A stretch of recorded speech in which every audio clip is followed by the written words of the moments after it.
Question 1. A client receiving lithium 900 milligrams per day develops coarse tremors, confusion, and vomiting after a recent dose increase and dehydration from gastroenteritis. What is the nurse's priority intervention? A. Stop lithium, initiate IV fluids with normal saline, and notify provider. B. Encourage oral fluids and continue monitoring. C. Administer antiemetic and recheck lithium in 24 hours. D.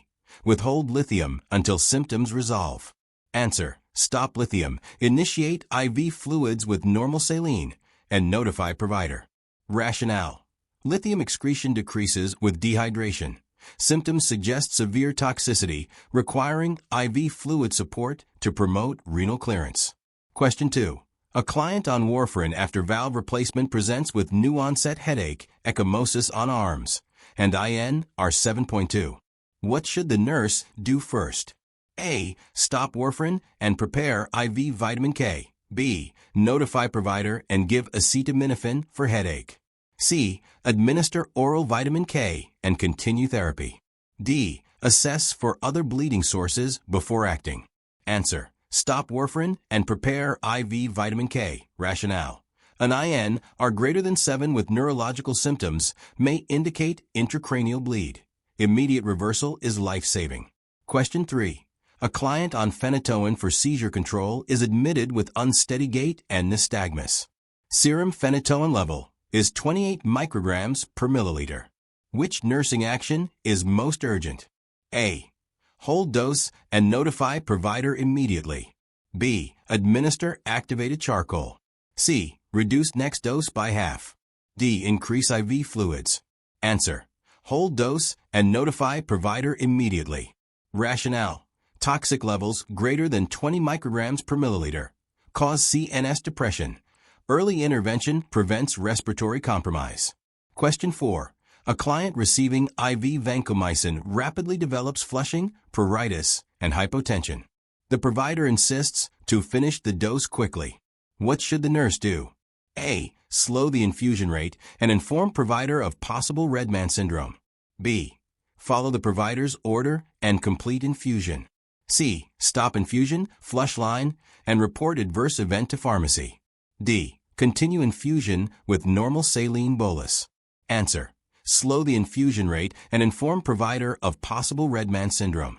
Rationale. Nurses must advocate for safety. Rapid infusion can cause anaphylactoid reactions requiring rate adjustment, not compliance with unsafe orders. Question 5.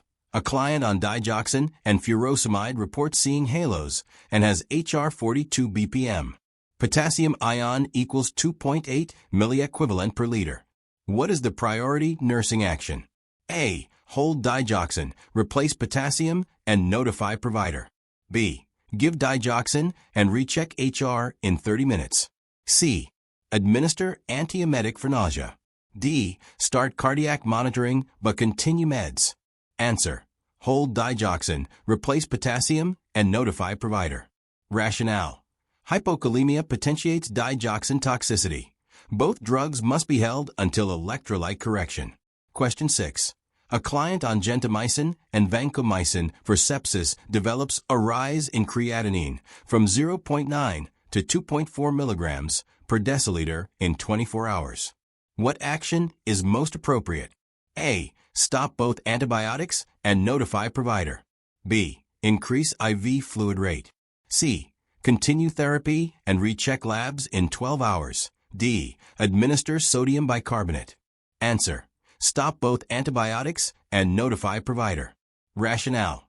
Both drugs are nephrotoxic. Rising creatinine signals acute kidney injury, requiring immediate discontinuation. Question 7. A diabetic client on metformin undergoes a CT scan with IV contrast. What should the nurse do before the procedure? A.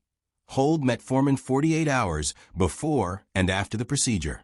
B. Administer with food to reduce GI upset. C. Give insulin concurrently. D. Increase oral fluid intake. Answer. Hold metformin 48 hours before and after the procedure. Rationale.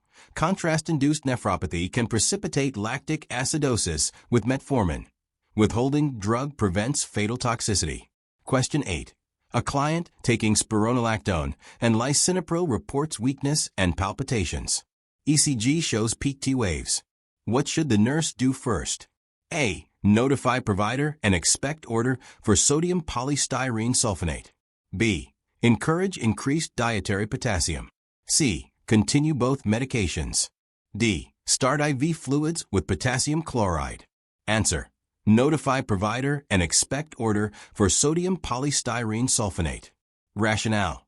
Combined ACE inhibitor and potassium-sparing diuretic cause dangerous hyperkalemia needing immediate treatment. Question 9. A post-op patient on PCA morphine is found unresponsive with RR6 per minute, SpO2 82%. What is the priority action? A. Stop PCA and administer naloxone IV. B. Increase O2 flow rate. C. Call rapid response without intervention. D. Check pain score and sedation scale. Answer. Stop PCA and administer naloxone IV. Rationale. Respiratory depression is life-threatening. Naloxone must be given before other actions. Question 10. A client on isoniazid for tuberculosis reports numbness in extremities and fatigue. Labs show AST 160 units per liter. What is the nurse's best action? A. Stop medication and notify provider. B. Continue therapy and add vitamin B6. C. Encourage high-protein diet. D. Reduce dose by half. Answer. Stop medication and notify provider. Rationale. Elevated AST suggests hepatotoxicity, not neuropathy alone. Requires discontinuation to prevent liver failure. Question 11. A client receiving furosemide, IV 80 mg, complains of ringing in the ears. What should the nurse do immediately? A. Stop infusion and notify provider. B. Administer slower over 15 minutes. C. Reassure that it's temporary. D. Check potassium level. Answer. Stop infusion and notify provider. Rationale. High-dose IV furosemide can cause ototoxicity. Stopping infusion prevents permanent damage. Question 12. A client on amiodarone develops cough, dyspnea, and crackles. Chest X-ray shows infiltrates. What should the nurse anticipate? A. Discontinuation of amiodarone due to pulmonary toxicity. B. Increased dose for rhythm control. C. Administer corticosteroids. D. Begin incentive spirometry. Answer. Discontinuation of amiodarone due to pulmonary toxicity. Rationale. Chronic amiodarone use can cause fatal pulmonary fibrosis. Immediate cessation is needed. Question 13. A client on long-term prednisone therapy for lupus is scheduled for surgery tomorrow. Which pre-op order requires clarification? A. Hold prednisone on the day of surgery. B. Monitor blood glucose preoperatively. C. Continue stress dose steroids. D. Monitor for delayed wound healing. Answer. Hold prednisone on the day of surgery. Rationale. Stopping steroids abruptly before surgery risks adrenal crisis. Must continue perioperatively. Question 14. A client receiving clozapine reports sore throat and fever, WBC 2500 per cubic millimeter. What is the nurse's priority action? A. Stop medication and notify provider immediately. B. Encourage oral fluids. C. Give acetaminophen for fever. D. Schedule next CBC in 7 days. Answer. Stop medication and notify provider immediately. Rationale. Clozapine-induced agranulocytosis poses life-threatening infection risk. Immediate discontinuation is required. Question 15. A client on heparin infusion for DVT has PTT greater than 150 seconds and reports back pain. What should the nurse suspect? A. Retroperitoneal bleed. B. Pulmonary embolism. C. Dehydration. D. Hypoglycemia. Answer. Retroperitoneal bleed. Rationale. Back pain with prolonged PTT indicates internal bleeding from heparin overdose. Question 16. A client prescribed nitroglycerin patch for angina reports severe dizziness after using sildenafil the same morning. What is the nurse's immediate priority? A. Remove patch and place client supine. B. Encourage fluids. C. Monitor HR only. D. Continue nitroglycerin with oxygen. Answer. Remove patch and place client supine. Rationale. Combination causes severe hypotension. Stopping nitrate and supporting perfusion is critical. Question 17. A client newly started on levothyroxine develops anxiety, tachycardia, and insomnia. TSH equals 0.02 microinternational units per milliliter. What is the appropriate action? A. Notify provider to reduce dose. B. Reassure symptoms are temporary. C. Withhold medication until TSH normalizes. D. Administer beta blocker. Answer. Notify provider to reduce dose. Rationale. Suppressed TSH indicates excessive thyroid replacement, risk for cardiac events. Question 18. A client on atorvastatin and erythromycin develops muscle pain and dark urine. What is the nurse suspect? A. Rhabdomyolysis due to drug interaction. B. Normal drug reaction. C. Biliary obstruction. D. Electrolyte imbalance. Answer. Rhabdomyolysis due to drug interaction. Rationale. Erythromycin inhibits STAT metabolism, leading to muscle breakdown and renal failure. Question 19. A client on metoprolol and insulin reports dizziness and diaphoresis, but denies palpitations. What complication does this suggest? A. Masked hypoglycemia. B. Hypotension. C. Medication tolerance. D. Hyperglycemia. Answer. Masked hypoglycemia. Rationale. Beta blockers blunt hypoglycemic warning signs like tachycardia. Requires careful glucose monitoring. Question 20. A client on amphotericin B for fungal infection reports chest tightness, fever, and rigors during infusion. What is the nurse's immediate priority? A. Stop infusion and assess airway. B. Continue infusion and document. C. Administer antihistamine and monitor. D. Notify provider after completion. Answer. Stop infusion and assess airway. Rationale. Although mild rigors are common, chest tightness may indicate anaphylaxis. Requires airway management first. Question 21. A client receiving IV phenytoin for seizure control has a serum level of 28 micrograms per milliliter and reports double vision and ataxia. What is the nurse's priority action? A. Notify the provider immediately. B. Slow the infusion rate. C. Document and continue monitoring. D. Flush the IV line with NS. Answer. Notify the provider immediately. Rationale. Toxic phenytoin levels, greater than 20 micrograms per milliliter, can cause severe neurotoxicity and cardiac arrhythmias. Immediate provider notification and holding the dose are essential. Question 22. A client on clozapine reports fever, sore throat, and chills. What is the most critical nursing intervention? A. Encourage hydration. B. Obtain a CBC with differential. C. Administer acetaminophen. D. Continue medication with monitoring. Answer. Obtain a CBC with differential. Rationale. Clozapine can cause agranulocytosis. CBC confirms neutropenia, which requires discontinuation to prevent life-threatening infection. Question 23. After initiating IV nitroprusside for hypertensive crisis, the nurse notices confusion and hypotension. What should the nurse suspect? A. Cyanide toxicity.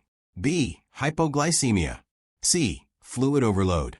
D. Drug tolerance. Answer. Cyanide toxicity. Rationale. Nitroprusside metabolizes into cyanide. Signs include altered mental status and hypotension. Infusion must be stopped and antidote. Sodium thiosulfate administered. Question 24. A diabetic patient on metformin is scheduled for a CT scan with IV contrast. What action should the nurse take? A. Continue metformin as ordered. B. Hold metformin before and 48 hours after contrast. C. Administer insulin instead. D. Monitor capillary glucose hourly. Answer. Hold metformin before and 48 hours after contrast. Rationale. Metformin with contrast dye increases risk for lactic acidosis and acute kidney injury. Withholding prevents renal complications. Question 25.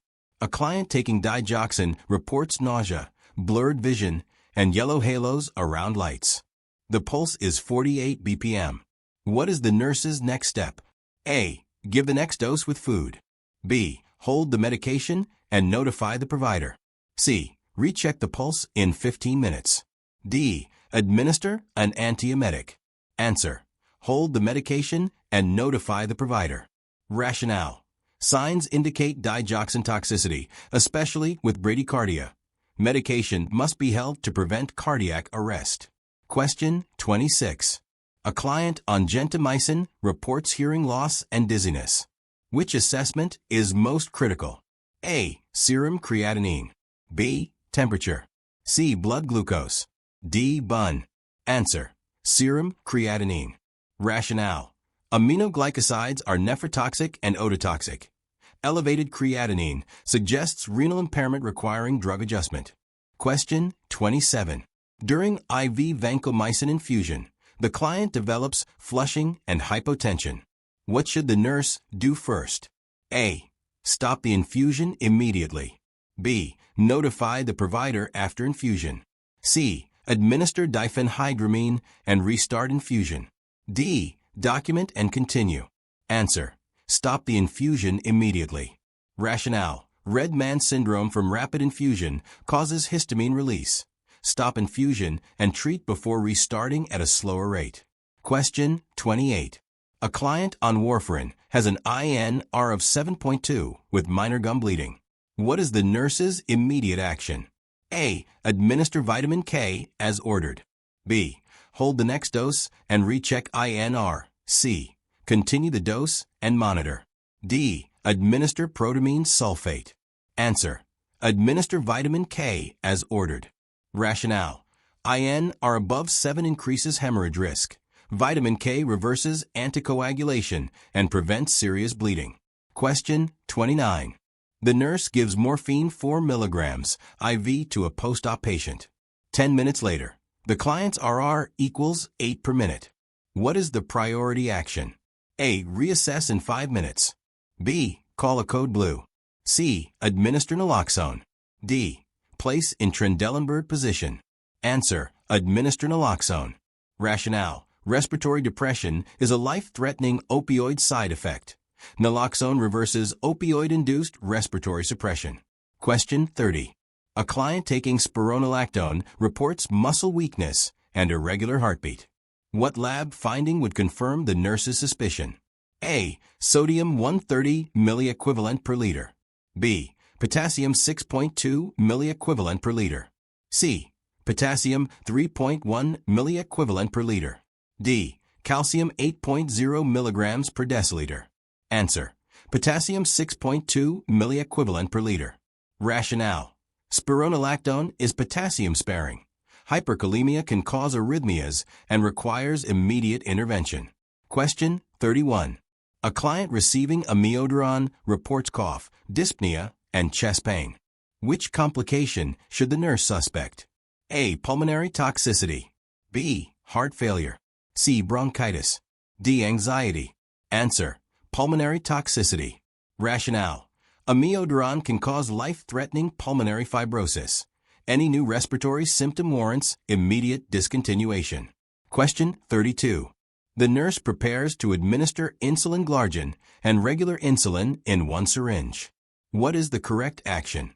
A. Mix them together in one syringe. B. Administer separately. C. Give glargine first, then regular. D. Give regular first, then glargine. Answer. Administer separately. Rationale. Glargine must never be mixed with other insulins. Mixing alters absorption and can cause hypoglycemia. Question 33. A client on isoniazid INH reports numbness in hands and feet. What is the most likely cause? A. Vitamin B6 deficiency. B. Liver toxicity. C. Medication allergy. D. Diabetes neuropathy. Answer. Vitamin B6 deficiency. Rationale. INH interferes with pyridoxine metabolism, causing peripheral neuropathy. Supplementation prevents this side effect. Question 34. The nurse notes tardive dyskinesia in a client taking haloperidol. What is the most appropriate action? A. Increase the dose. B. Discontinue the drug and notify the provider. C. Add benztropine. D. Reassure the client's symptoms will resolve. Answer. Discontinue the drug and notify the provider. Rationale. Tardive dyskinesia is an irreversible extrapyramidal side effect. Medication must be stopped immediately. Question 35. A patient on furosemide presents with weakness and flattened T waves on ECG. Which lab result should the nurse expect? A. Sodium 145 milliequivalent per liter. B. Potassium 2.8 milliequivalent per liter. C. Calcium 10 milligrams per deciliter. D. Chloride 100 milliequivalent per liter. Answer. Potassium 2.8 milliequivalent per liter. Rationale. Loop diuretics cause potassium loss, leading to hypokalemia and dangerous arrhythmias. Question 36. A client taking rifampin reports red-orange urine and tears. How should the nurse respond? A. Stop the medication immediately. B. Reassure that this is a harmless side effect. C. Notify infection control. D. Advise increased fluid intake. Answer. Reassure that this is a harmless side effect. Rationale. Rifampin causes harmless body fluid discoloration due to metabolite excretion. Question 37. A client on lisinopril develops swelling of the lips and tongue. What is the priority intervention? A. Notify the provider. B. Administer epinephrine. C. Apply cold compresses. D. Hold the next dose only. Answer. Administer epinephrine. Rationale. Angioedema is a life-threatening reaction to ACE inhibitors requiring immediate epinephrine administration. Question 38.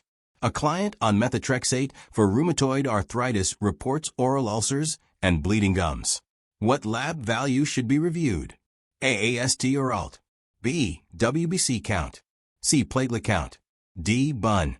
Answer. WBC count. Rationale. Methotrexate causes bone marrow suppression leading to leukopenia, thrombocytopenia, and mucositis. Question 39. After giving IV potassium chloride, the patient reports burning at the IV site. What is the nurse's best action? A. Stop infusion and assess site. B. Dilute the infusion further. C. Reassure it is expected. D. Flush with saline. Answer. Stop infusion and assess site. Rationale. IV KCl can cause phlebitis and tissue necrosis. Stop immediately to prevent extravasation injury. Question 40. A client on heparin drip develops sudden flank pain and hematuria. What is the nurse's immediate action? A. Stop the infusion. B. Reduce the rate. C. Call urology consult. D. Give protamine sulfate. Answer. Stop the infusion. Rationale. Flank pain and hematuria indicate internal bleeding. Stopping the infusion prevents further anticoagulation while preparing antidote administration. If you found this video helpful, don't forget to like, subscribe, and share with your fellow nursing students. Hit the bell icon so you never miss an update. See you in the next one. Happy studying.